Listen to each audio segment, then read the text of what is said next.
दुनिया में सबसे बड़ा गुरु कौन होता है? मां से बड़ी कोई गुरु नहीं होती। लेकिन जो सबसे बड़ी गुरु थी वो खुद गुरुओं के चक्कर में घूम रही है, आज गुरु बनाते घूम रही है, उसको अपना महत्व ही नहीं पता है। इसलिए यह सम्मेलन किया जा रहा है कि आप कहां भ्रमित हो रही हो माताओं। आपसे बड़ा दुनिया में कौन गुरु हो सकता है?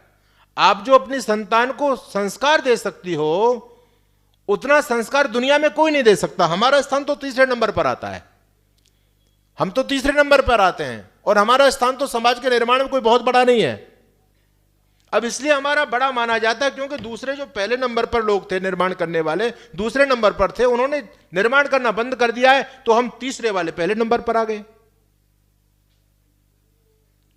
पहला निर्माण मां का, और मां का स्थान वैदिक परंपरा में कितना बड़ा स्थान दिया हमारी वैदिक संस्कृति ने मातृशक्ति को। उपाध्यायान 10 आचार्य आचार्याणाम शतम पिता, महर्षि मनु कह रहे हैं उपाध्यायान 10 आचार्य, 10 उपाध्यायों के बराबर एक आचार्य होता है।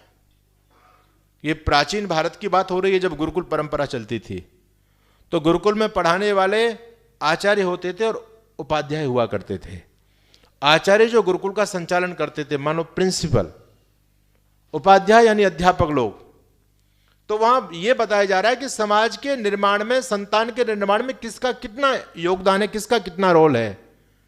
तो कहते हैं उपाध्यायन 10 आचार्य, 10 अध्यापकों के बराबर एक आचार्य होता है।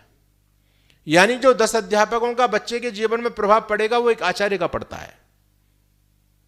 आचार्याणाम शतम पिता, और 100 आचार्यों के बराबर एक पिता होता है। एक पिता बराबर कितने अध्यापक? 1000।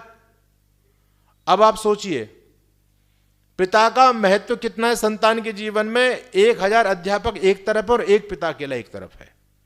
जो एक पिता अपने बच्चे का निर्माण कर सकता है वो 1000 अध्यापक मिलकर नहीं कर सकते। और फिर महर्षि मनु से पूछा कि चलो पिता का तो बताया, मां का भी तो बता दो, मां का कितना बड़ा ऊंचा दर्जा है। तो कहते हैं सहस्त्रम तु पितृन माता, 1000 पिताओं के बराबर एक मां होती है समाज के निर्माण में। 1000 पिताओं के बराबर एक मां, यानी एक मां बराबर कितने अध्यापक हो गए? 10 लाख। यह आपका दर्जा है वैदिक संस्कृति में। कोई दुनिया में दे पाया आपको? किसी ने दिया? ईसाई लोगों ने तो यह कह दिया इनमें आत्मा ही नहीं होती, मुसलमानों ने कुछ कह दिया, किसी ने कुछ कह दिया, लेकिन वैदिक संस्कृति आपको जो महत्व दे रही है दुनिया में, और वास्तव में आपका वो महत्व है। 10 लाख अध्यापक एक तरफ और एक मां एक तरफ है।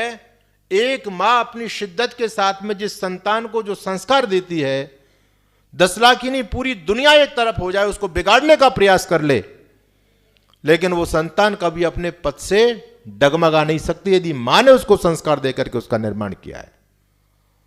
और जो संतान मां की कोख में बिगड़ गई, मां के लाड़ प्यार में बिगड़ गई, उसको चाहे कितने भी गुरु समझाने का प्रयास कर लें वो समझ नहीं सकती। यह महत्व है मातृशक्ति का।